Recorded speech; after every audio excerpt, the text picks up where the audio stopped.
Thank you, Marqueta. I'm Inês Figueiredo. Katia Fernandes is another person, but because we are three. But today it's me and Elena that are going to present. So hello, good evening. I'm Inês. I'm animal science engineer, neuroscientist, and I'm here to start this presentation about horse preparation for paraequestrian activities. Elena, you must change. It's slow, Inês. It's slow, yeah, it's slow. Okay. The first thing when selecting or preparing a horse to use in therapy, adaptive sports, or equestrian para activities, we need a special horse. We need a horse that is well adapted to control fear reactions, and we need a horse to deal with work calmly, that maintain calm work. Ooh, it's very slow. Yeah. Do you want me to try to? Yeah. Now it's there, Inês. Yes, next. Yeah. So in this presentation, we are going to discuss a bit about how the horse is a horse. Horses are natural reactive. As you know, they display unexpected reactions to even small changes in their environment. And that is a huge risk and highly related to injuries. And that is very important, mostly when we are working with people who can have special needs and so on. Can you? Get it. Going. If you want me to share. Going. It's there. And why do I emphasize this? Because horses have reasons that justify these characteristics, this tendency for mobility, reactivity, or fearfulness. Because they evolved for millions of years as prey animals. They are very attuned about their surrounding world, and they are the most fearful of all domestic animals. So while training, we need to recognize these are normal behaviors. They first fight and then they look. It happened. It was what happened. But horses are also social animals. You can change. They like to be with people.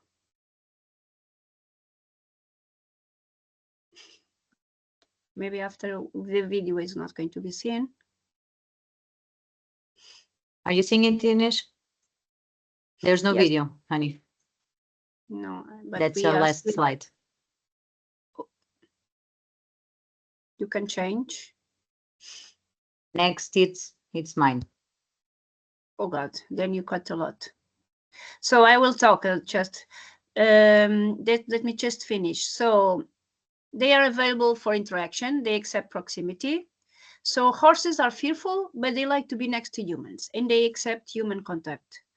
During domestication, both species took advantage of these characteristics. But only in the first few years, we started considering these features a species like while training. And just recently, we are considering that horses perceive the world differently from us.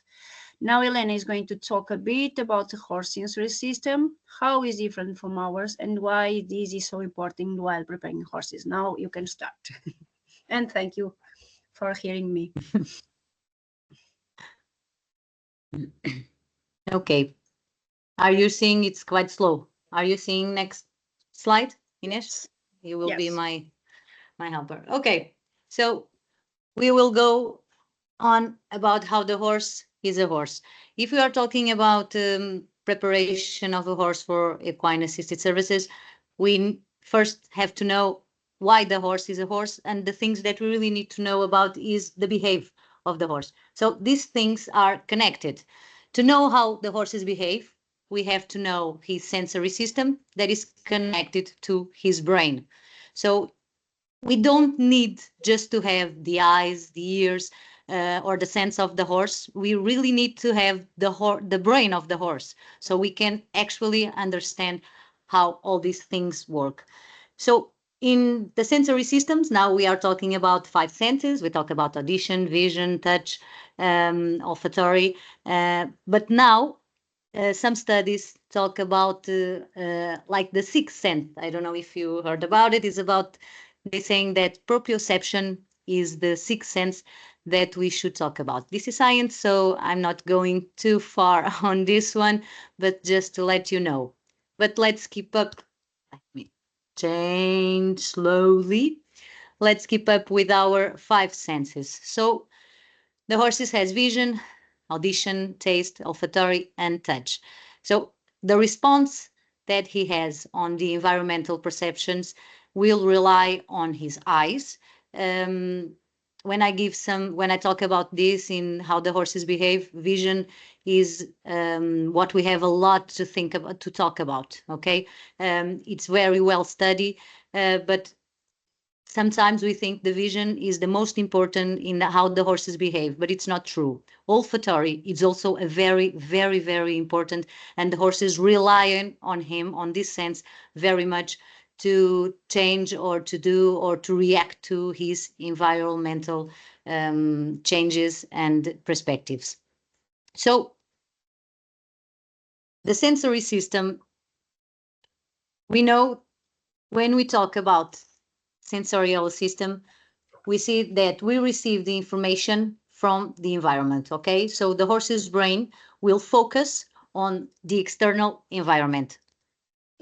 And the way that that information is organized, the way that the information is processed by his brain, how it is experienced, it's the perception. Once again, we just don't need to have their eyes or their ears or their skin. We really need to have their brain to really see the way that he behaves from the perspective of the horse. So all the reactions, all the communication, and even the relationships that he has on with the other individuals, that's what makes behavior. Okay, so this behavior is very important for everything that we will talk again. We will talk that we will talk here. So first of all, in equine assisted service, we need to select the horse. Okay, so this is Evase. This is like these guidelines, the project that we 6 countries and 24 beautiful people got together to get with this evaluation system. And this evaluation system is a response for what we found out, that at least in Europe there was no uniform system that will help us to prepare and even to evaluate what is the ideal horse or the best horse to use in equine assisted services. So this guideline, we came out with this guideline to remember you or to tell you if you don't know about it. This is an open document, okay? So if you have experience, if you work in the field with horses for these services, you can find a link and document so you can talk to us and told us about your experience so we can like ambitious, but to look for these documents to fulfill everyone and to help everyone around the world. I know it's ambitious, but we try to we aim to do that. Okay, so to select the horse according to Evase, now it's going again slowly. Not to kill your dreams, but I don't think there is a perfect horse or just one ideal therapy equine for our services. Because sometimes, and even in size and build and even in what we are looking for, it's different. Okay, if we look for a horse in sports, it has to be different than the horse that we use for therapy. And if we are working with little kids, it's different than working with grown up. Okay, so I don't think, and I think in my opinion, we should have like this bunch of horses that we can choose and we can use. But just to help you a little bit in the selection of the horse, we all of us we came out with these six criterias, the best criterias that we think that will help you to find like the nearest to the ideal or the perfect horse. So about breed, we found out that there's no specific breed that we should recommend for the equine assisted services, but we also found out that some breeds have the most characteristics that we look for. So that's why we sometimes talk about breed. Okay, so there's no specific one, but the breeds that we know and we have in our own countries or in other countries probably will have the characteristics that we are looking for. Then about temperament. Okay, temperament is like this general behavior of the horse, and it's known for now that the temperament won't change with time. It's born with a horse and will die with a horse. Of course, that if some of you have experience like me and you tell me, come on, Elena, after a few years, the horses, like that scary little foal, after years, after working, after training, he changes a little bit. Okay, yes, he does, but the temperament is still there. What happens is that with good training and a very reliable trust on us, the ones that are with him, and sometimes the horses just generalize for people, and that's a good thing, they learn how to disguise his true temperament. Okay, so when you are picking up a horse and you are trying to see his really and true temperament, try to put him in the things that he have never seen before, in one thing that he have never seen before, in one situation that you have sure that he's new for him. Then he will show you his true temperament. Okay, and once again, with training, with reliable and everything else, the horses will calm down and probably it will be like this good horse. But this is a characteristic that it's for me as an instructor and as a horse trainer, it's very, very important. There are some horses that really, really don't fit, okay, in the services. Then we have willingness. Okay, willingness, it's like that interaction, that interest, that quick response that the horse have, like this curiosity. The horses want to see you, want to smell, want to be near you. And I think we thought that it is a good characteristic for horses that are working with disability persons, even more with kids, because they can really interact and it's good. The kids really enjoy that that willingness that the horses have. When we talk about gait and movement, okay, we don't want lame horses, so it's very important to have healthy horses. But when we talk about motor limitations, for example, in the therapies, this is a very, very, very important characteristic that you really have to look for. About size and about build. Okay, this one you really have to first to see what population are you working with. So if you are working with little kids, probably a pony will just fit in. But if you are working with higher and heavy persons, you have to have a higher horse. So this is what sometimes killed the dream about our ideal therapy horses, because in here we really should have size and build different for each situation and for each population that we are working with. And about the last one, about conformation. Okay, so conformation is the shape and the structure. We look for a structurally sound body. Okay, we want the horses to be not perfect, but to have this good conformation. So now that we select our horses, we are going for the train. Okay, we have to train our horse. So first of all, we evaluate the horse that we have. Then we begin with the training scale, and then we go for a training plan. So about evaluating the horse. Now we have that horse. For me, one of the first things, and the therapists that work with me know that I do it that a lot. Sometimes they even joke with me.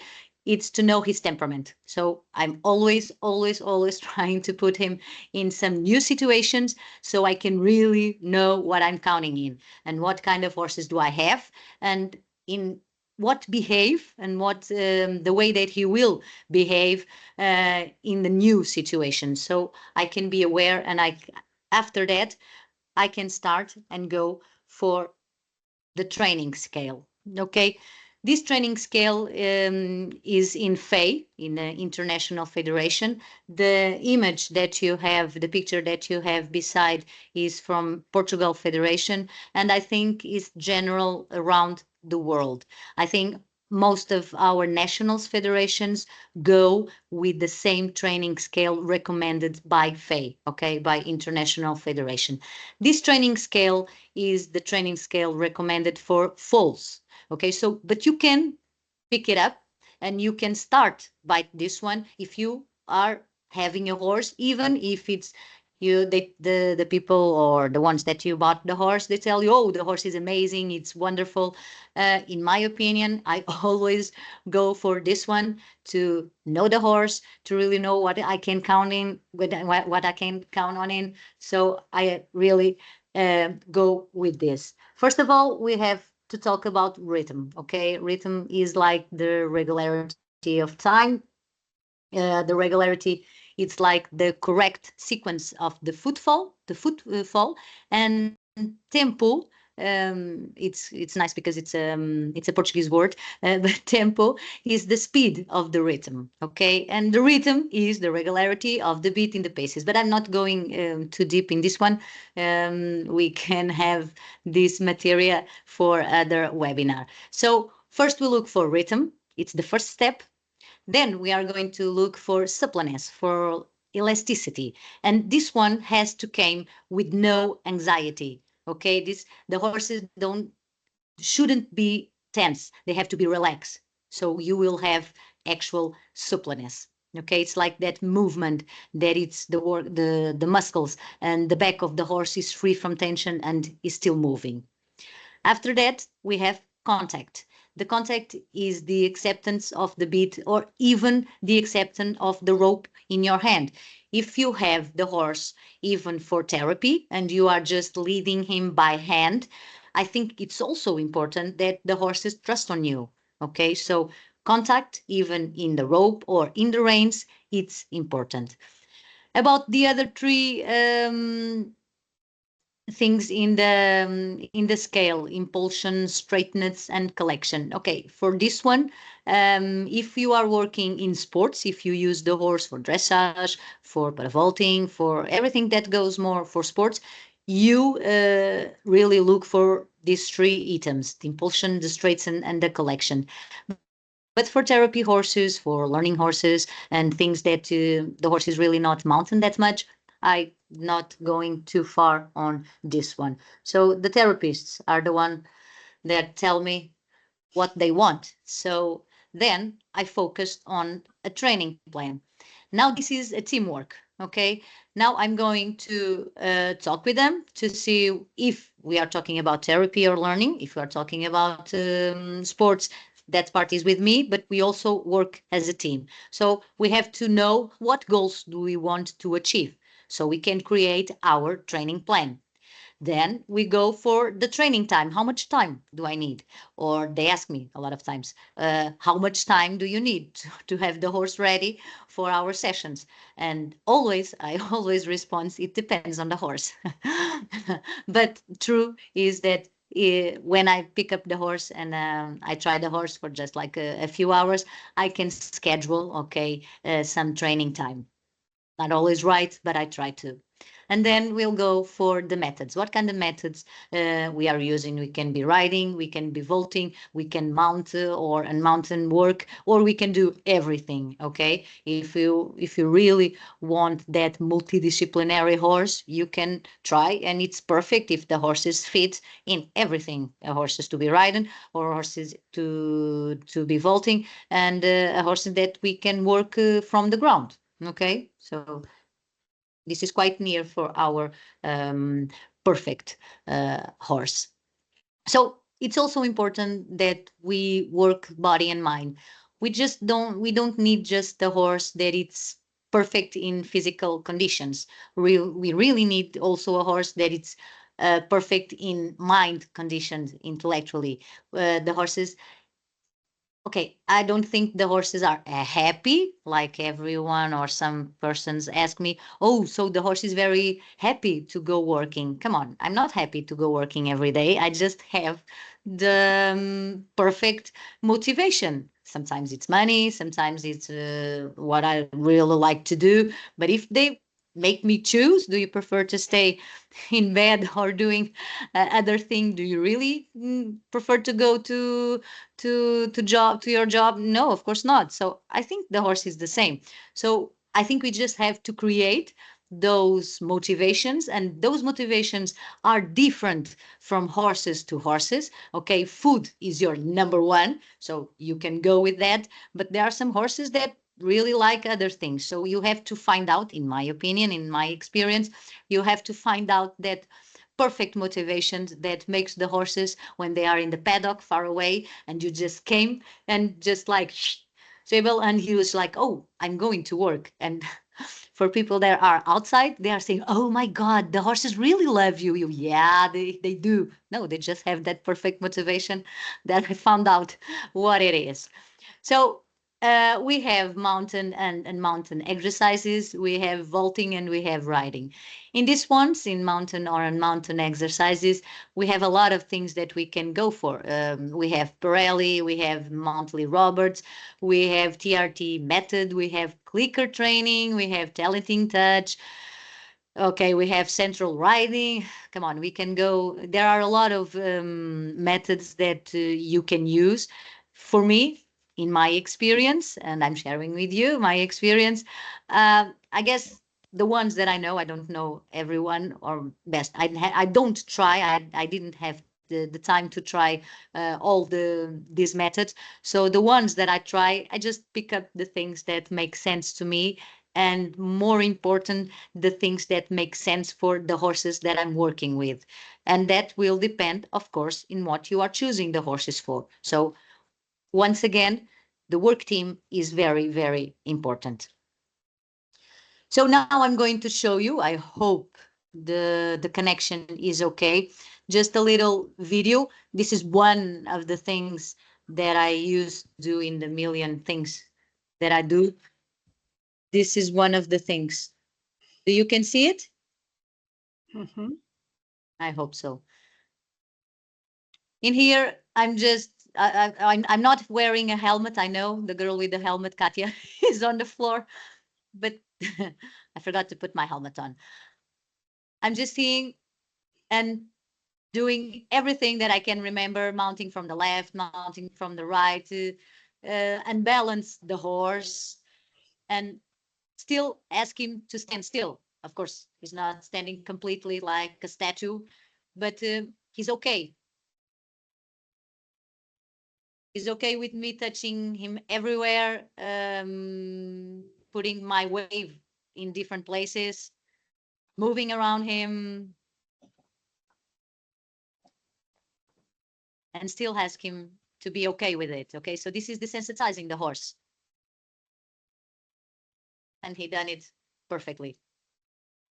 Then I will do, and I will ask, of course, different time, different horses, different situation. I ask the kids to do it also.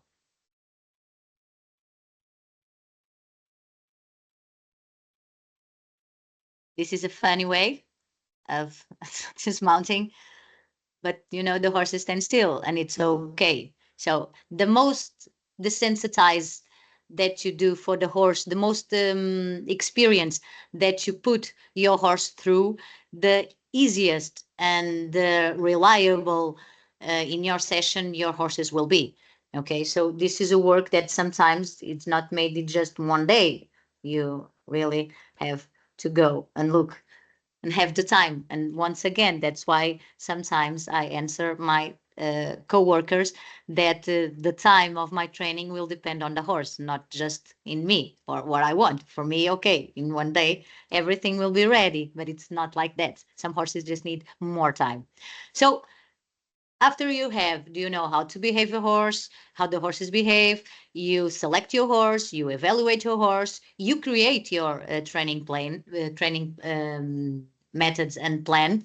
Now you have to look for materials, you have to look for equipments, you have a bunch of reins, a bunch of saddles, different singles, games that you can work. So for your training, you can also desensitize the horse to these different things. Some horses come to me, and I'm sure it happens to you also, and they already have some experience in riding, in vaulting, but some materials, some equipments that we use are different. Okay, so it's important once again to desensitize the horse to these different things that sometimes we use in our session. And then after all that, the specific train, okay, I'll give you just a little view of what the train can be, but then I think we should go specific depending in what the horses is doing. If you are dealing with para-vaulting horse, you will need to go for some specific training. The same with para-dressage horse, the same with therapy horse, and it's even different for me to have a learning or an education horses. Okay, so after you know or you structure your plan, then I think you once again talk with your team and see what they need the horses. Sometimes we want one horse to go in para vaulting, in para dressage, in therapy, and in learning. Okay, okay, we can try to, some not always successful, but we can go on for that. But then you have to go, in my opinion, in some specific trainings. So thank you. I hope I didn't talk too fast. Thank you, Elena.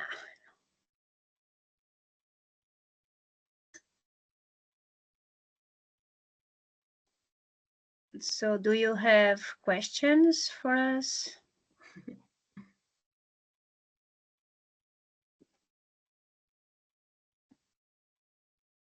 Jana? Okay. Thank you. Thank you so much for your funny and very fast presentation. I knew it. I talked too fast. No. It was perfect. I have one question. Maybe you explain it from the training view, but do you know there is any differences between the horse for therapy and for the paravaulting? I mean, can you use it one horse for both activities? I think so, Yana. Yeah, I think so. Of course, that I'm talking with the Olympic vaulting, and it's not the same. Okay, when I talk about vaulting, Yana, I talk about can have the horse in therapy, or to have the horse just most of his sessions just leading by hand. But sometimes that horse, and I try to do it so we can, because we don't have like 10 horses, so we have to deal with the 2 or 3 horses that we have for like these almost 80 kids a week. So I always try to prepare the horse also for vaulting. Our therapy horses also sometimes, thank God, can do vaulting also. Yeah. Okay, I think so too, because I'm asking because if there is the club and they want to start with even vaulting or paravaulting and even with the therapy, so they can use the horses for both activities, and they don't need to be scared about beginning. Yeah, for sure. Yeah. Yeah. Okay. Okay. Put down my hands.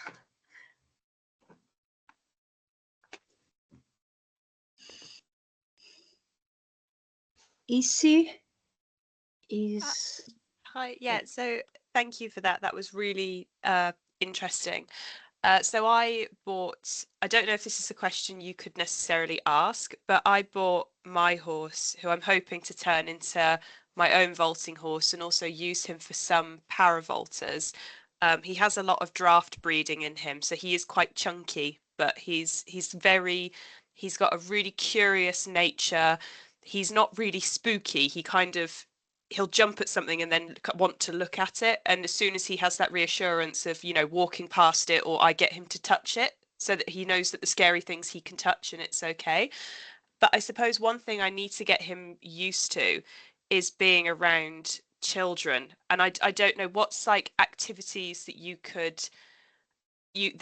I could maybe start to do in order to get him used to them, because I have 2 vaulters and one of them has cerebral palsy, and she met him in a field, and I was very nervous. I had him in a head collar and I was thinking, oh, please be good. And I think he knew that she had a disability, and I think he knew to be quite gentle with her, and he was, very sweet, very loving.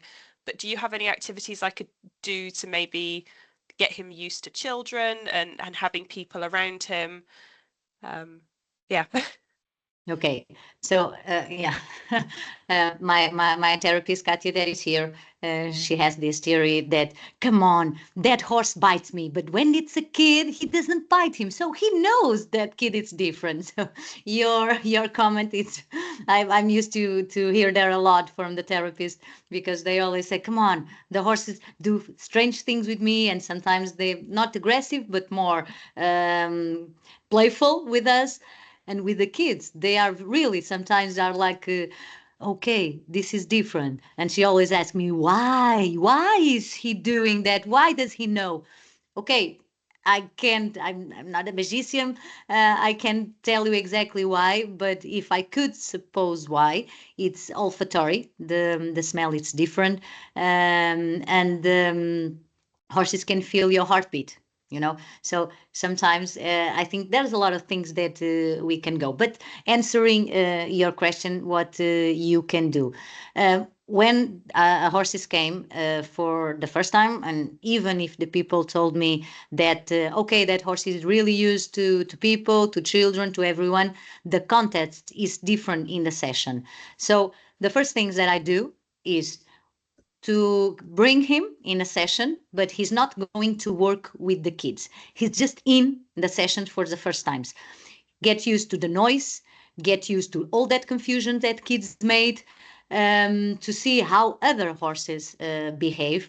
I know that sometimes, but why do you show? Because horses are social animals, okay? Like dogs, they learn from each other. So horses don't ever think that the horse is not looking for what the other horse is doing. They are, okay? So bring the horse to the session, let him just stay there, go around, be near to people if they want to, but not being for the first days or hours or sessions.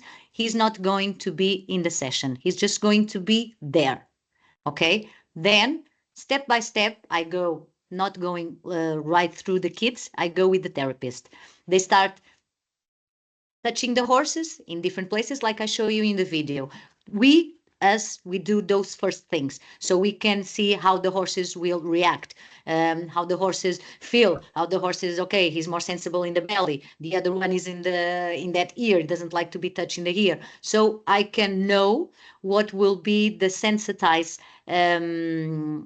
I'm forgetting the word, the sensitized, things, parts of the body, the sensitized parts of the body that the horses is, because it's different. Not all the horses are more sensitized in the ear or more sensitized in the belly. It's different. Some horses have different senses. Then I came with kids that can move more fast. So if anything happened, they are able to draft away and to go away. Okay. And then, only then, I risk myself to let the kid in the paddock alone with the horse. Okay. So this is step by step what I will do. I hope to answer easy. Yeah, no, that's brilliant. I think I'm quite lucky with where he's currently kept, because the yard owner has a very noisy 7-year-old who quite often will come flying around corners on bicycles or wielding toys and things. So I'm quite lucky, because he is used to that. But I suppose it's more like just getting him, because I'm still quite a small club, just getting him to kind of bond with the kids, and maybe they come and brush him or just spend time with him. Because he loves people. We always joke he is like a big dog. He is like a Labrador. So I suppose, I just need to get him and not worry so much and just let him suss them out in a safe environment and let them kind of bond with him a little bit. So thank you, I appreciate it. Yeah, you're welcome. I think that there's a study, is it just like to everyone, that this study that I came across, but I didn't read it. I just like in diagonal, just saw it a little bit. That this study tells us that the horses that are in equine assisted services, especially in therapy, are more sensitized against of what we thought, are more sensitized to touch of people. You know, we are thinking that, okay, the therapy horses, because we are touching every time, the horses are now very desensitized to touch and to be around people. And they make this study, but again, I didn't read it quite well, so it's just like I crossed my eyes over it. And they tell us that those horses, the horses that are in therapies, are more don't like to be so much around people like we think so. And they are making this comparison with, for example, dressage, normal school riding horses. And I was talking to my therapist and my team, why do you think that happened? And then I was looking very closer. We already start our project in our sessions. We have 80 kids per week. And I was looking very close to the behavior of the horse in these past days. And that's true, because if you really look for, and most of those horses were ponies. So I think that makes a difference, okay? Because it's a pony, everyone just came and hug him and kiss him and touch him, because it's very easy. It's like that small dog, you know, the small dogs are always the ones that bark the most, because everyone think because he's small, you can do everything with him. And I think that probably the same thing is happening with horses, okay? So, but this is an interesting study, and it made me think that sometimes we really have to, even in therapies, to still remember that we have to respect some of the horse's space, you know, just because he's nice, just because he's calm, just because he lets you do everything, please don't overwhelm him and over hug him, and okay, because you let me do it, I will do it every time, because I think it will break the horse sooner, or the horses will start like biting or having some behaves just to be a little free. Okay, just a curiosity that I came across with, and I wanted to share it with you.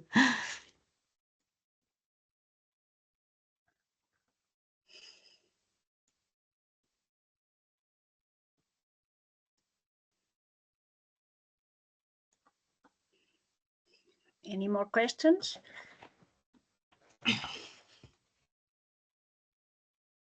Jana, I guess not.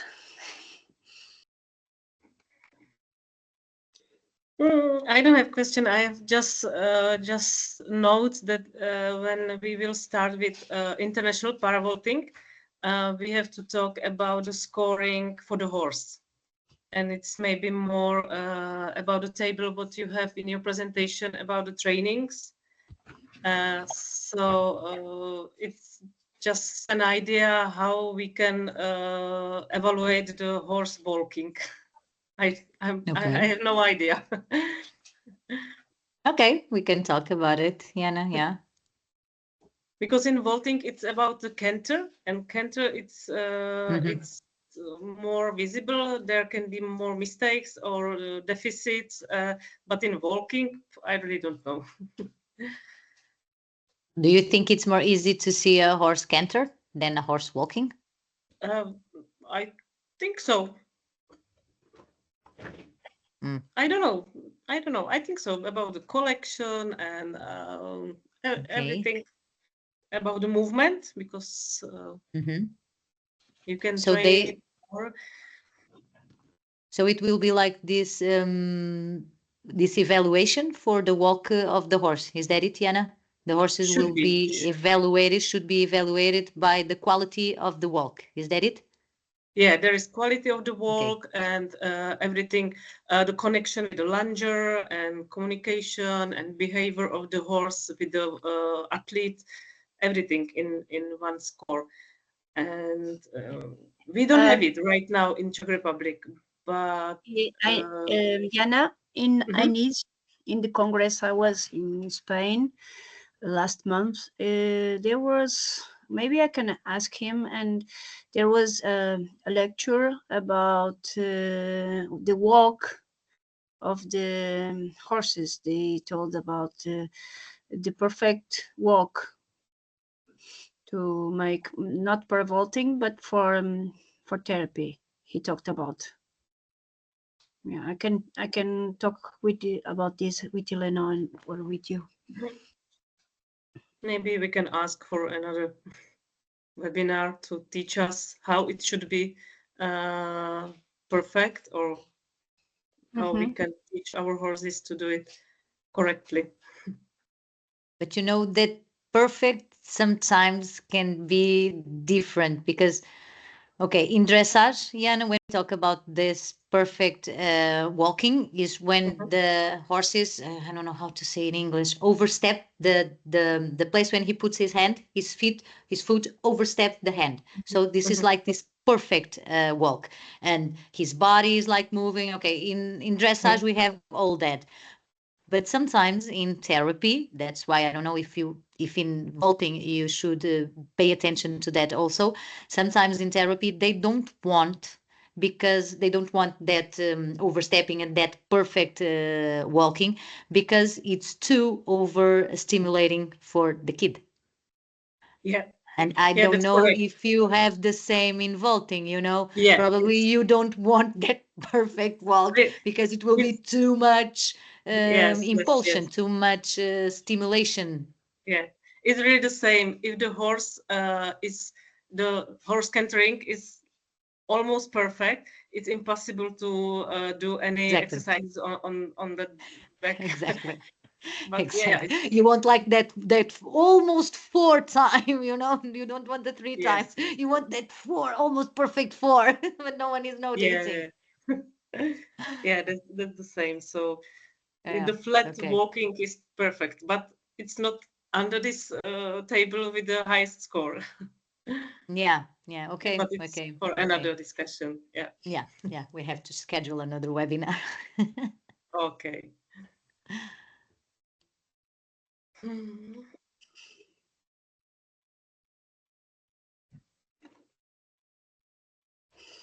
Is it just wrote something?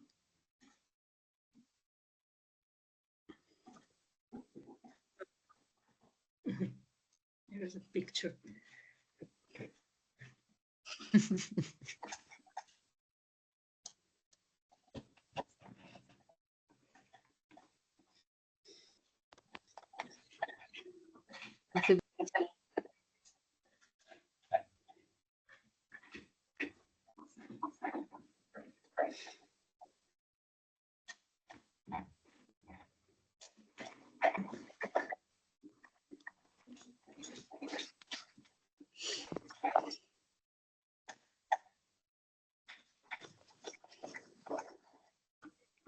I think Selçuk has the question, as every time. Yeah, I was going to ask a question, but later, I decided that not, because you already, regarding this walking evaluation, it is going to be very difficult because the size of the horse and then the length of leg length of the horse is like, different for each horse. So it is going to be very difficult. I don't know how you are going to evaluate it, because it will also influence the pattern of walking and also the frequency of walking. So basically, it's really very tough. But regarding the behavior of the horse during the walking period can be evaluated maybe. But as you already said that, maybe for the another webinar topic, we can just discuss.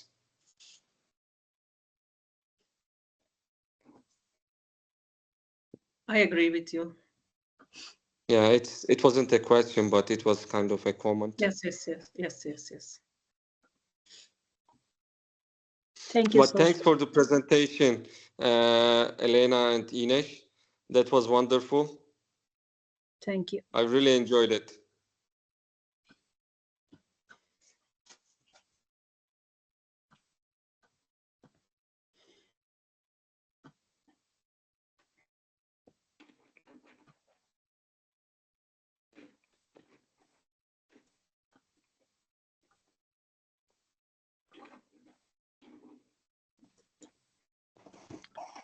It looks Helena is not here. She finished the presentation and she escaped. You had to go to feed the horses, perhaps. Thank you. I will say that your words, Selçuk. Thank you. So, Jana, I don't know, you have anything else? From my side, I don't have. So thank you all for coming and for joining. Sorry. Elena? Yeah, I hate this. Yellow. We were saying thank you for joining, and I guess goodbye. Thank you all, and wishing a nice evening to all of the countries, and hoping to see you at the third webinar as well. Thank you. Margareta. Thank you. Thank you. Bye. Have a nice evening. Bye. Bye. Have a nice Bye bye.